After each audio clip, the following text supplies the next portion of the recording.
I'm Tiffany Jean.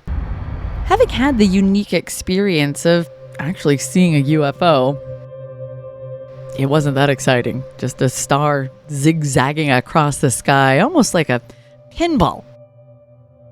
I tend to believe UFO stories when I see them or read them.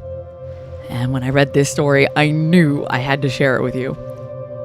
This is from a reader who titled their story, My Experience Outside of Plant 42 in the Mojave Desert.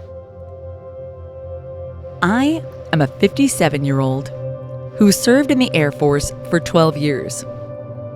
The occurrence I'm going to describe happened 37 years ago in the middle of the Mojave Desert. I haven't shared this story with many people and didn't think it was worth sharing until today. I'm irrelevant, and whether anyone chooses to believe me or not, this is a true account of what happened that night. Outside of Victorville, California, there used to be a military base called George AFB. I was stationed there. On weekends, when we had the time, we would make a run for Antelope Valley after we got off shift on Fridays. A hop across the desert of about 60 miles northwest. In between were old, 2-lane roads that ran past a dry lake bed and desert that dropped down into a valley beyond a string of nothing, ironically named Lake Los Angeles. There was no lake, nor was it anywhere near Los Angeles. The run was triangulated between Edwards AFB to the northwest, Air Force Plant 42 in Palmdale, and George AFB near Victorville. I don't know what it's like out there now, but back then, there were no streetlights or buildings illuminated once you got past El Mirage. Beyond Lake Los Angeles, the roads dropped down into a valley that, on a clear night, you could see at least 60 or 70 miles away. On this particular fall night, my roommates, Sergeant H and Sergeant L and I, decided to make a run across the desert in an old Capri with a sunroof. The air was still warm, and the night was clear. The stars incredible. We crested the ridge past Lake Los Angeles, and we saw what appeared to be several helicopters off in the distance searching for something in the lake. We stopped in the middle of the deserted road and just hung out trying to figure out what they were looking for.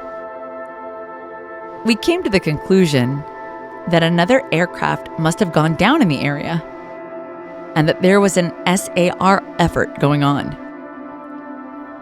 We debated as to whether or not to continue down into the valley because the deserted road we were on went right through the center of where the helicopters were searching.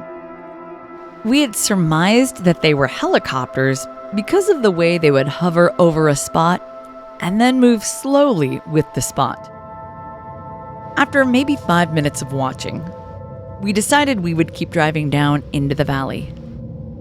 As we dropped down, maybe 500 to 700 feet in elevation, we kept watching the activity in front of us, which seemed to be several miles away. The elevation at which they were flying had also seemed to drop. They were maybe 50 feet off the deck. We could now count at least 4, spread out in formation, dropping individual spotlights on the desert.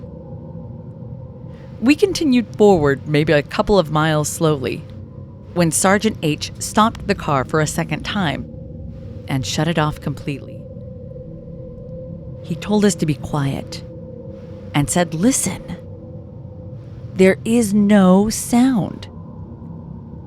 As the object slowly moved closer, maybe a mile away, sure enough, the familiar chuff, chuff, chuff sound of rotors was completely absent. Stealth helicopters? Possibly, with skunkworks 40 miles west of us across the desert. whatever they were, my heart jumped into my throat, and I felt this sudden urge to urinate myself. This was what I would come to understand years later as my first panic attack.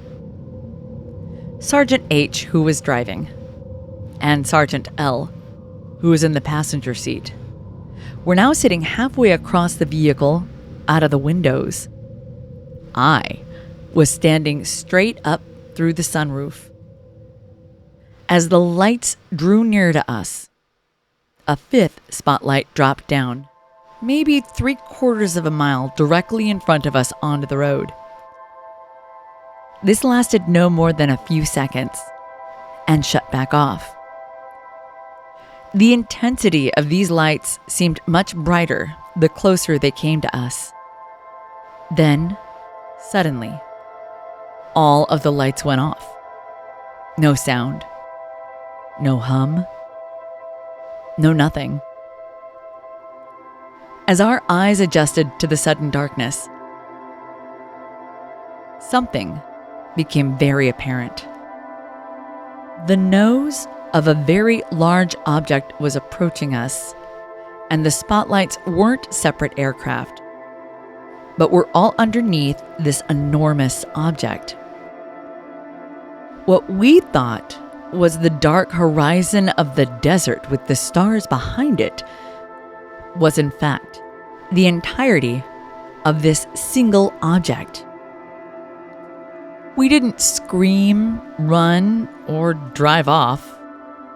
Instead, we just stayed there as the object passed over us, holding our jaws in our hands, so to speak. It seemed as though it took several minutes for the object to pass over us. And at one point, sections seemed no more than 10 to 12 feet above us. I remember reaching up to it and almost being able to touch it with my hands. I'd now climbed halfway out of the sunroof in an effort to get closer. The surface seemed to be blacker than the surrounding night, blacker than anything I had ever experienced. The interior glow of the car was enough light to illuminate the underside as it passed. That's how close it was.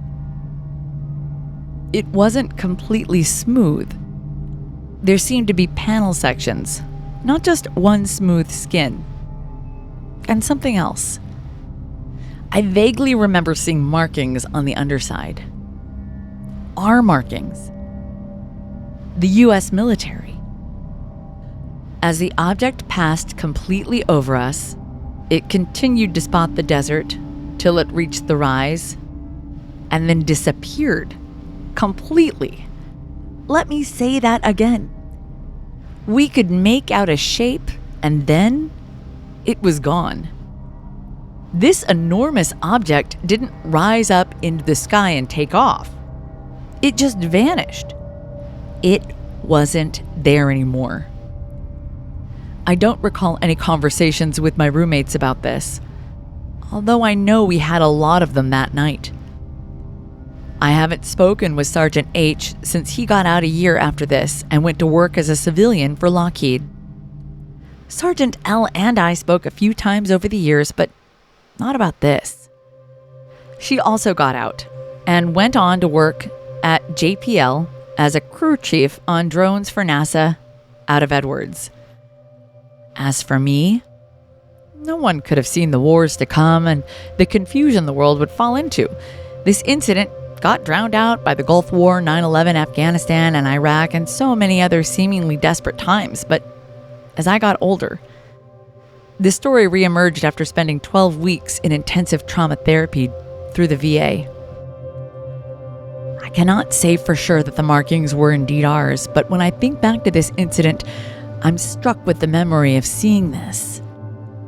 My head may have made me remember this because it's what I needed to make it seem rational. I believe we didn't speak about it that night because we thought perhaps we'd experienced some top secret tech, and we were all bound by security clearances that would keep us from discussing this. As I said, I am irrelevant, but this story is true. After Sergeant H and Sergeant L both got out, I made another drive in the middle of the night across the desert. As I crested the same ridge, I saw the brightest green laser shoot up toward the sky and into the stars. A few seconds later, another laser answered from the stars and back to the desert. According to communications we've had with this poster, this story, according to them, is true and really happened. Have you ever had an encounter with a UFO? Let us know below. Thanks for listening, and if you enjoy real stories like this, remember to like and subscribe. And thank you so much.